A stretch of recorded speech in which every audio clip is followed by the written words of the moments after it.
I do want to move into the coronavirus. This is a very widely viewed video, but many of you may not have seen it, of this ER physician talking about this COVID-19, and he drops a lot of bombshells, and this is very, very much worth your time, I think.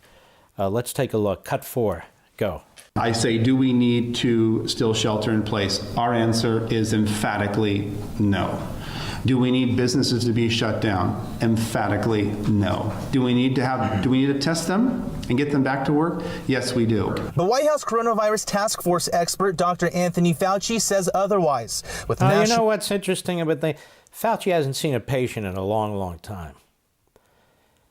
He's been in that job 36 years and in the federal government 50 years. He hasn't seen a patient in a long, long time. He's getting paper shuffled, and he's taking a look at these are frontline individuals, these other doctors. Go ahead.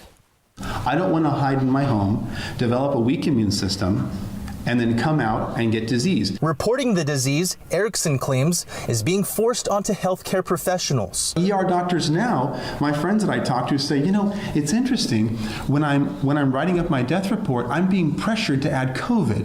Why is that? Why are we being pressured to add now COVID? Stop. I have pointed this out, right, Mr. Producer, for weeks.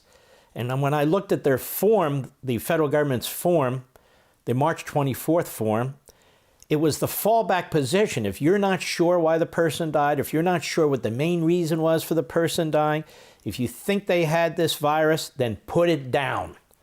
And I've been objecting to this day in and day out, and NPR and ProPublica and all the rest of the left-wing kook operations have attacked me for this. It's not just that they were way off on their models, bad data on the fatality rate, which was much, much lower, which we pointed out 6 weeks ago with the help of Dr. Ioannidis and Dr. Katz, among others.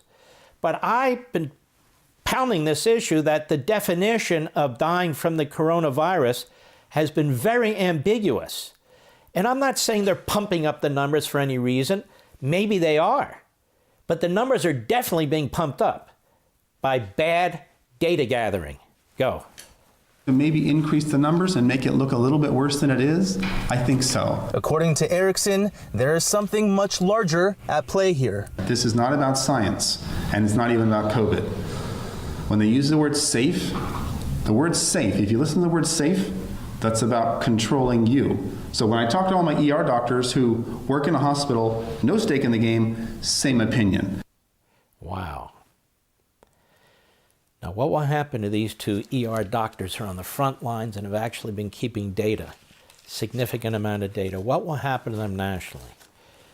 Two things. People like me will draw attention to them because what they're saying is very, very important, and the left will either trash them or ignore them. That's exactly what's going to happen because they've built up Fauci. Why? Because Fauci supports the centralization of governmental power, the centralization of economic decisions, just like Pelosi, just like Schumer, and so the media supports it. I've said now for over a week, maybe 2 weeks, that Fauci needs to step back now.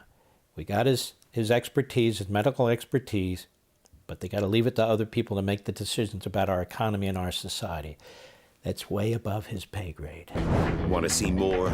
Sign up for LevinTV.